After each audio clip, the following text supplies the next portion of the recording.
ঢকুৱাখানাৰ সাপতীয়া চেতিয়া গাঁৱৰ এই নাহৰণি চুকটো এটা বধ্যভূমিত পৰিণত হৈছে। আমি যিডোখৰ জেগাৰ সন্মুখত ৰৈ আছোঁ এই জেগাকণেই হ'ল বধ্যভূমি আৰু ইয়াতে বধ কৰা হ'ল জাহাংগীৰ বা সুনীল গগৈ। প্ৰথম অৱস্থাত সুনীল গগৈ বুলি ভবা হৈছিল, তাৰপিছতে পৰৱৰ্তী সময়ত DNA পৰীক্ষাৰ ফলাফল অহাৰ পিছত প্ৰমাণ হ'ল যে মৃতদেহটো জাহাংগীৰৰ। এতিয়া আপোনাৰ আগত আৰু অকণমান সবিশেষ মই তথ্য সহকাৰে দিন উল্লেখ কৰি ক'ব বিচাৰিছোঁ যে চাওক, জয়ন্ত গোস্বামী ক'বই লাগিব নাম। জয়ন্ত গোস্বামী গ্ৰেপ্তাৰ হোৱাৰ পিছত সম্পূৰ্ণ 18 দিন সুনীল গগৈ আছিলে গুৱাহাটীৰ এখন হোটেলত। তাৰপিছত আহি ঘৰত উপস্থিত হৈছিলেহি 28 মেত উপস্থিত হৈছিলে। 28 মেত উপস্থিত হোৱাৰ পিছত 1 জুনৰ 8 বজাৰ পৰা 2 জুনৰ 1:30 বজাৰ ভিতৰত এই ঘটনাটো সংঘটিত হৈছিলে।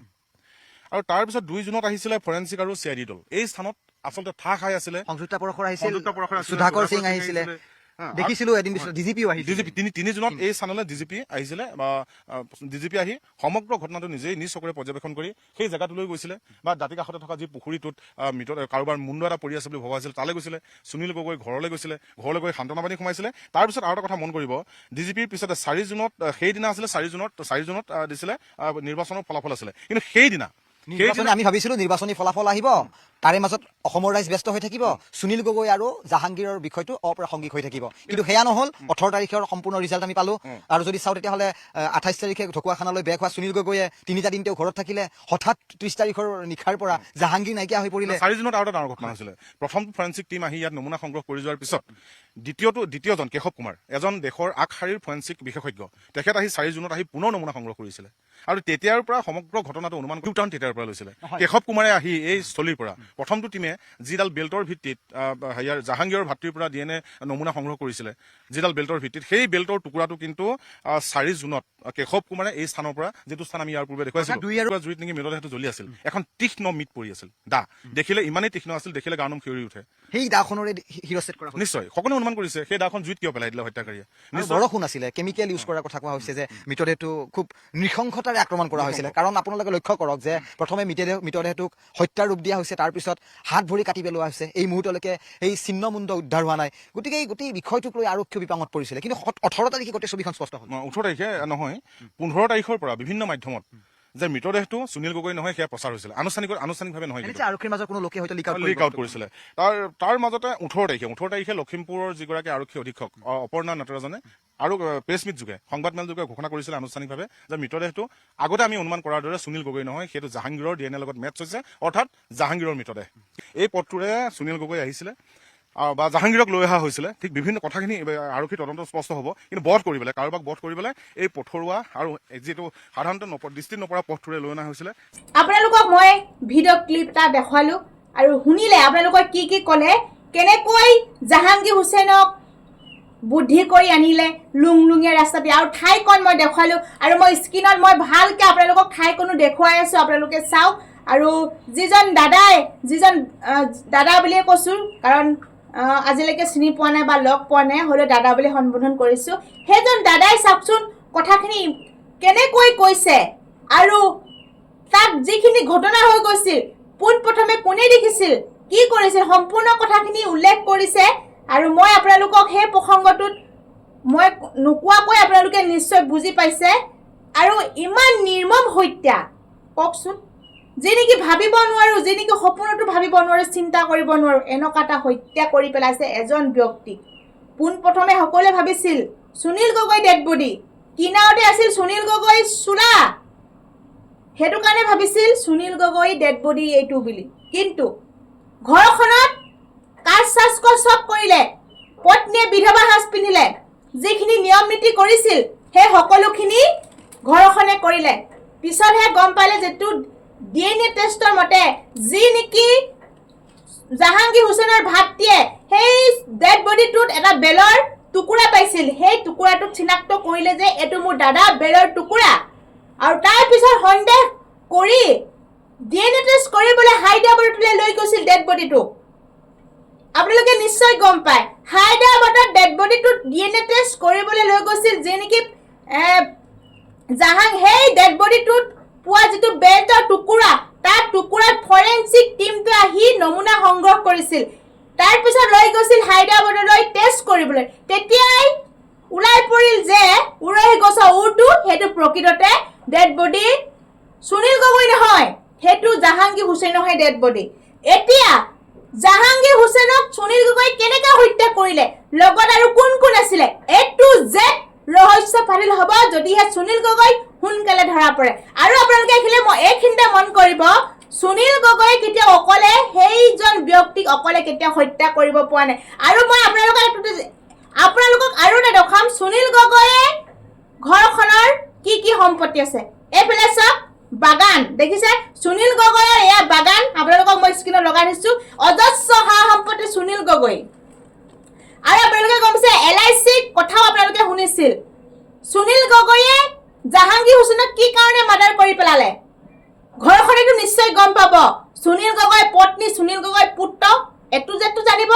ঘৰখনত ইমান ডাঙৰ এটা ঘটনা হৈ আছে, নিশ্চয়তো গম পাব। কাৰণ এইটোৱে ভাবিছোঁ, মানুহে এইটোৱে সন্দেহ কৰিছে যে গোটেই ৰহস্যজনক ঘটনাটোৰ লগত সুনীল গগৈ পত্নী, পুত্ৰ, ভতিজা সকলো জড়িত আছে নেকি। মানুহে সন্দেহ কৰিছে, পুলিচ প্ৰশাসনে সন্দেহ কৰিছে, জল পটপটকে ঘটনাটো এটা মানে ভাহিয়ে উঠিছে। আপোনালোকে এটা কথা মন কৰিব, যিকোনো এটা মানুহে সন্দেহ কৰিব পাৰে, সঁচা ঘটনাটো মানুহে সন্দেহ কৰি উলিয়াব পাৰে। ঠিক তেনেকৈ নেকি সুনীল গগৈ যেতিয়া জাহাংগীৰ হুছেইনক হত্যা কৰিছিল, ঘৰখনত যিকেইটা মানুহ আছে সেই সকলোখিনিয়ে মিলি সহায় কৰিছে নেকি পইচাৰ কাৰণে। ইমান নিৰ্মম হত্যা। আৰু যেতিয়া জাহাংগীৰ হুছেইনক যেতিয়া সেই ডেড বডিটো, তেতিয়া কিনাৰত এখন তীক্ষ্ণ দা আছে বুলি স্পষ্টকৈ আমি শুনিছোঁ নিউজত। সেইখনে দাহে হাত ভৰি কাটি পেলাইছিল চাগে সম্ভৱ, আৰু কেমিকেল ব্যৱহাৰ কৰিছিল বুলি স্পষ্টকৈ শুনা পাইছোঁ। ডেড বডিটোক কেমিকেল ব্যৱহাৰ কৰিছিল। আৰু পিছফালৰ পৰা দাহেৰে আঘাত কৰা, মূৰত আঘাত কৰা কিছুমান চিন আছে বুলি আমি নিউজত পাইছোঁ। আৰু যিটো গলি, সেই গলিটোৱেদি একেবাৰে লুংলুঙীয়া গলি, যিটো গলিয়েদি মানুহৰ ঘৰলৈ নাযায়, সেই গলিটোৱেদি সুনীল গগৈয়ে জাহাংগীৰ হুছেইনক অকলশৰে লৈ আহিছিল বুলি স্পষ্টকৈ এতিয়া শুনা পাইছোঁ। কিয় লৈ আহিছিল? সেইদিনাখনে সেইদিনাখনে হত্যা কৰিবলৈ প্লেনিং কৰি লৈ আহিছিল নেকি? আৰু যি মুণ্ডহীন ডেড বডিটো, যিটো মুণ্ড, সেই মুণ্ডটো ৰাখিল ক'ত? সেইটো বৰ্তমান আছে ক'ত? 3টা পুখুৰী হৈছিলে, এতিয়ালৈকে মুণ্ডটো নাপালে বিচাৰি। নিশ্চয় সেই মুণ্ডটো ক'ৰবাত পেলাই দিব লাগিব, অথবা নহ'লে পুতি থ'ব লাগিব, কিবা এটাতো কৰিব লাগিব। তেতিয়াহ'লে মুণ্ডটো পমি গ'ল নেকি ক'ৰবাত, নে ভস্ম হৈ গ'ল, নে নাইকিয়া হৈ গ'ল, কি হৈ গ'ল? নিশ্চয় মুণ্ডটো ক'ৰবাত নহ'লে ক'ৰবাত পুতি থৈছে। আৰু চাওক, এনেকুৱা পৰিকল্পনা কৰি হত্যা কৰিছে যে মাথাটো কাটি পিনে পুতি পেলাইছে। মানে ভাবিছিল যে এই ঘটনাটো এনেকুৱাকৈ পৰিকল্পনা কৰি পেলাওঁ আৰু হত্যা কৰি পেলাওঁ যাতে কোনেও গম নোপোৱাকৈ। চাওক কেনেকুৱা এটা ঘটনা ঘটাই দিলে। আৰু এটা কথা, সদায় অপৰাধী এটা ক্লু থৈ যায়, সেইটো এটা ভগৱানৰ হাও পাতৰ দৰে অপৰাধীয়ে কিবা নহ'লেও কিবা এটা ক্লু থৈ যায়। ঠিক তেনেকৈ ডেড বডিটো কোনোবাইতো দেখি পাব লগাকৈ সম্ভৱ সেইটো এটা ক্লু থাকি গ'ল। আৰু সুনীল গগৈ বৰ্তমান ক'ত পলাতক। সুনীল গগৈ বিচাৰ গোচাৰ কৰি আছে, বৰ্তমান একো মুহূৰ্ত ওলোৱা নাই। আৰু ঘৰৰ মানুহক যদি ভালকৈ সোধা পোছা কৰে, নিশ্চয় ঘৰৰ মানুহৰ মুখেদি গম পাব। কাৰণ চাওক, সুনীল গগৈ যদি সঁচাকৈ হত্যা কৰি পিনে ক'ৰবাত পলাতক হৈ আছে, তেতিয়াতো অন্ততঃ ঘৰখনলৈ ফোন হ'লেও নকৰিব জানো। আৰু যেতিয়া আপোনালোকে গম পাইছে যে যেতিয়া সুনীল গগৈয়ে যিটো বেংকত ফোন নাম্বাৰ দিয়া আছিল, সেই বেংকৰ ফোন নাম্বাৰো সলনি কৰি দিলে বুলি আমি শুনিছোঁ। গোটেই সম্পূৰ্ণ ডিটেইলছ, তাৰ যিটো বেংক ডিটেইলছ, যিটো ফোন নাম্বাৰ, সকলো সি চেঞ্জ কৰি পেলালে। কাৰণ এইটো বহুত দিনৰ পৰা পৰিকল্পনা কৰি আছিল, জাহাংগীৰ হুছেইনক মাৰি পেলাম বুলি। আচৰিত ধৰণৰ ঘটনা। আমাৰ অসমত এইটো ফাৰ্ষ্ট শুনিছোঁ, যি নেকি মাথাটো কাটি এনেকৈ পৰিকল্পনা কৰি হত্যা কৰা ঘটনা। আজি শিহৰি উঠে, আমাৰ অসম জোকাৰি গৈছে, ৰাজ্য জোকাৰি গৈছে। এইটো ঘটনাই গোটেই তুলপাৰ লগাই দিছে। এই ঘটনাই ৰহস্যজনক ঘটনা। সোনকালে ৰহস্য ওলাব লাগে, এনেকুৱা শাস্তি দিব লাগে, কঠোৰতম শাস্তি দিব লাগে। চাওক ঘটনাটোৱে কেনি মূৰ লৈছে আৰু ঘটনাটো কেনেকৈ জেলেপি পাক লৈ আছে চাওকচোন। আপোনালোকে ঘটনাটো যদি ভালকৈ বুজি নলয়, বুজি পাবলৈ অসুবিধা হয়। কেনেকুৱা প্ৰথমতে ক'লে ডেড বডিটো সুনীল গগৈ, তাৰপিছত ওলালে জাহাংগীৰ হুছেইনক। কেনেকুৱা ধৰণৰ ঘটনা বাৰু কওকচোন নিশ্চয় ঘৰখনৰ মানুহে গম পাব আৰু আটক কৰিছে সুনীল গগৈ ভতিজাক জয়ন্ত গগৈ আৰু ঘৰখনৰ যিটো পত্নী আৰু পুত্ৰকো ভালকৈ সোধা পোছা কৰাব লাগে সোধ পোছ কৰিলে উৰহি গছৰ উৰটো ওলাই পৰিব আৰু নেক্সট তথ্যলৈ আপোনালোকৰ মাজলৈ আকৌ আহিম যদি আপোনালোকে মোৰ চেনেলটো ছাবস্ক্ৰাইব কৰা নাই ছাবস্ক্ৰাইব কৰি ৰাখি থওক মই আপোনালোকক স্ক্ৰীনত মোৰ কিনাৰতে আপোনালোকক গোটেই দৃশ্যটো মই দেখুৱাই থৈছোঁ আৰু মানে কোনডোখৰত কি কৰিছিল আৰু কোনডোখৰত জ্বলাইছিল আৰু কোনডোখৰত আৰু কাৰণ মানে ৰছীয়ে বান্ধা আছিল সেইটোকা জেগালৈ মানুহ যাব দিয়া নাই কাৰণ তাত পৰীক্ষা হৈ আছে ফৰেনচিক টিম আহিছিলে CID আৰু পুলিচ প্ৰশাসন সম্পূৰ্ণ তাত পৰীক্ষা নিৰীক্ষা কৰি আছে আৰু মানে তদন্ত চলাই আছে আৰু মই আপোনালোকক স্ক্ৰীনত দেখুৱাই আছোঁ কাৰণ সেইটো মই সংগ্ৰহ কৰা নাই বেলেগৰ দ্বাৰা মই